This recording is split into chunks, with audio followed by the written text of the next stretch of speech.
such thing as coming out or being out. The very idea of being out, it was ludicrous. You know, people talk about being in and out now. There was no out, there was just in. In society today, there is a general acceptance for homosexuals. Same-sex marriage is legal in 11 countries, and gay pride parades are highly anticipated and held annually in the summer worldwide. How did society ever get to this point, when only 40 years ago, homosexuality was considered a mental illness? After the raid at the Stonewall Inn on July 28, 1969, and the riots following the raid, huge amounts of gays began to come together for the first time. The Stonewall Riots was a turning point for Western gay liberation and is the reason homosexuals are generally accepted in society today.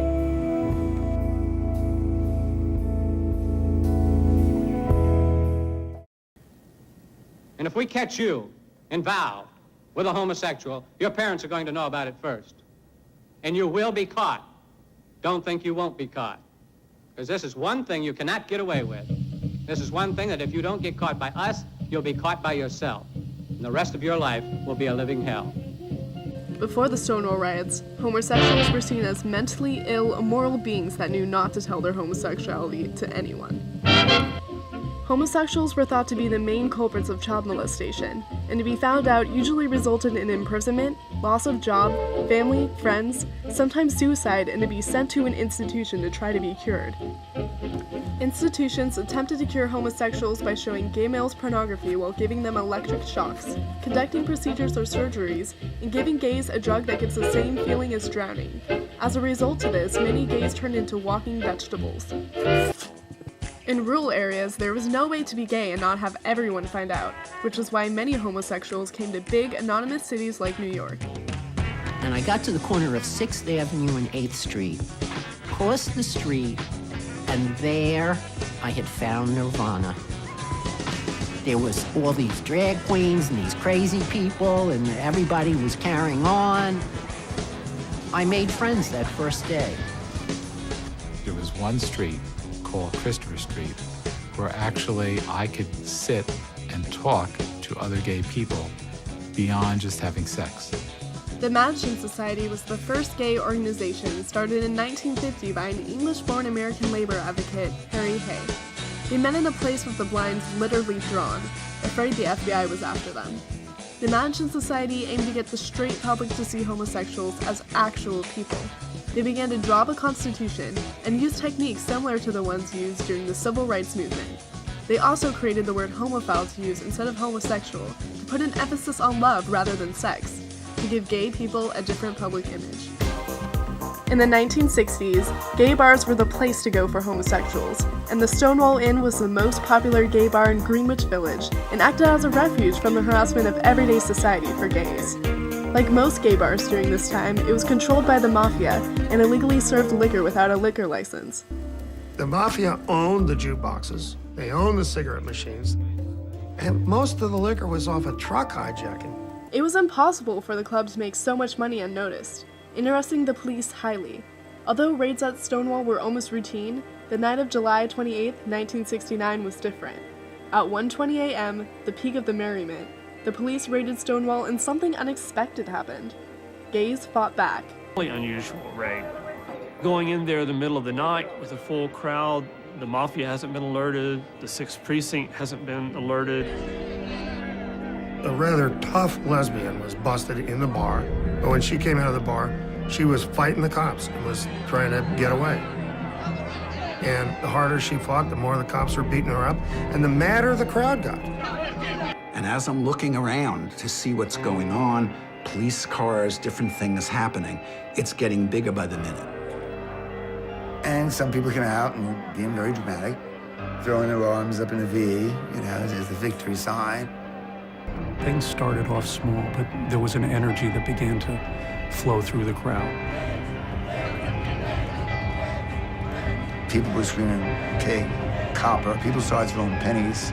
And then everybody started to throw pennies. Like, you know, like they were, this is what they were, nothing but copper, you know, coppers. That's what they were worth. We had maybe 6 people, and by this time there were several thousand outside. Called them names, telling them how good looking they were, grabbing their butts, doing things like that, you know, just making their lives miserable for once. for the first time, we weren't letting ourselves be carted off to jails. Gay people were actually fighting back just the way people in the peace movement fought back. It was thrilling. It was the only time I was in gladiatorial sport that, you know, I stood up in. I was proud. I was a man. The riot that night changed everything.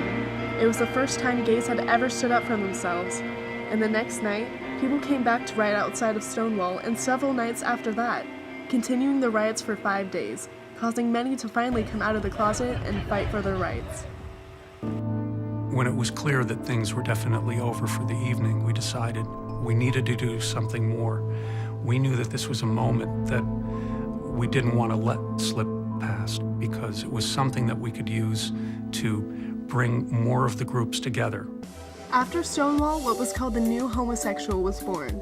Activists saw this as a time to take action and form organizations like the Gay Liberation Front, which was the first organization to use gay in its title. This group wanted to align themselves with the Black Panther, civil rights, and anti-Vietnam groups. Gay Liberation Front meetings became chaotic, and many people began to disagree with them. Therefore, Moderate Liberation split off to form the Gay Activists Alliance, aiming to seek basic rights for homosexuals. This group had a firehouse in Manhattan that became the headquarters for gay movement in New York.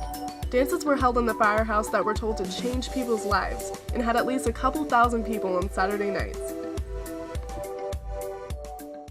The first Gay Pride March was held on June 28, 1970, the anniversary of Stonewall, called Christopher Street Liberation Day, also known today as Gay Pride Parades. The march started with about 100 people, but kept growing as they marched up 6th Avenue. And I looked back, and there were about 2,000 people behind us, and that's when I knew it had happened. I say I cannot tell this without tearing up. And Peter and I walked the rest of the whole thing with tears running down our face.